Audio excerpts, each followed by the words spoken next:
Hello mga kalokban, magandang araw po ulit sa inyo. Meron naman tayo ngayon ituturo tungkol sa pagtanggal nitong takip ng washing machine.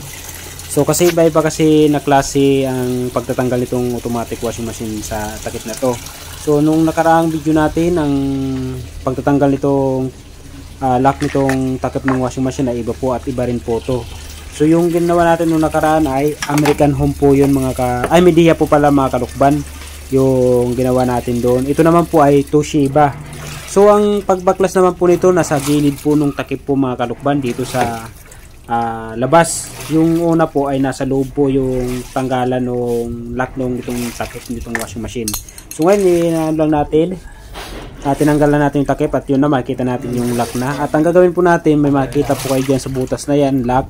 So sungkitin nyo lang po yan, napatulak para matanggal niya yung pagkakalak po niyan mga bro. At kapag katapos po niyan, pag natanggal nyo na, tulak nyo lang mga kalokban yung lock niya para makuha natin.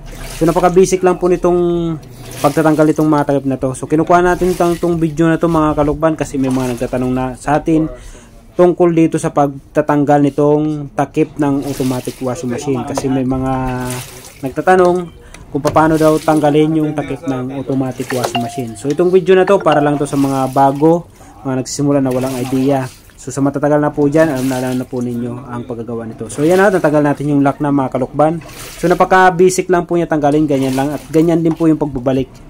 Sa mga nais, halimbawa, gusto nila linisan yung takip ng washing machine. So ganyan lang pagtatanggal. So iba-iba pong klase ang pagtatanggal nitong takip ng automatic washing machine. So ituturo ko po sa inyo pag mayroon pa ulit ako ma-encounter sa mga iba-ibang klase ng pagbabaklas ng washing machine ng takip na to, ituturo ko po sa inyo mga karugman. So hanggang dito na ang video natin. Maraming salamat po sa mga nanonood. Thank you.